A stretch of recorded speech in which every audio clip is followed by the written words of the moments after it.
کہ رسول اللہ صلی اللہ علیہ وسلم نے فرمایا، گھوڑا ایک شخص کے لیے باعث ثواب ہے، دوسرے کے لیے بچاؤ ہے اور تیسرے کے لیے وبال ہے۔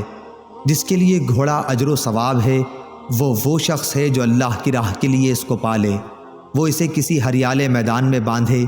راوی نے کہا یا کسی باغ میں، تو جس قدر بھی وہ اس ہریالے میدان یا باغ میں چرے گا اس کی نیکیوں میں لکھا جائے گا۔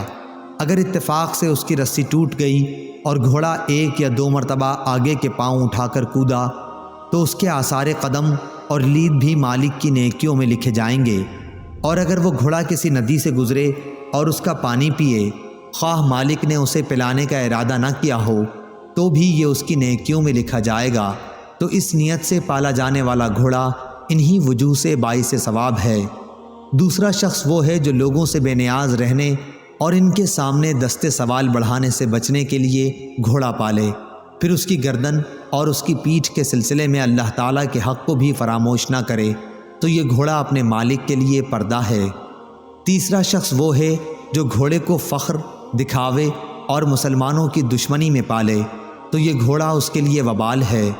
رسول اللہ صلی اللہ علیہ وسلم سے گدھوں کے متعلق دریافت کیا گیا تو آپ نے فرمایا کہ مجھے اس کے متعلق کوئی حکم وحی سے معلوم نہیں ہوا سوا اس جامع آیت کے، جو شخص ذرہ برابر بھی نیکی کرے گا اس کا بدلہ پائے گا، اور جو ذرہ برابر برائی کرے گا اس کا بدلہ پائے گا۔ صحیح بخاری حدیث نمبر 2371۔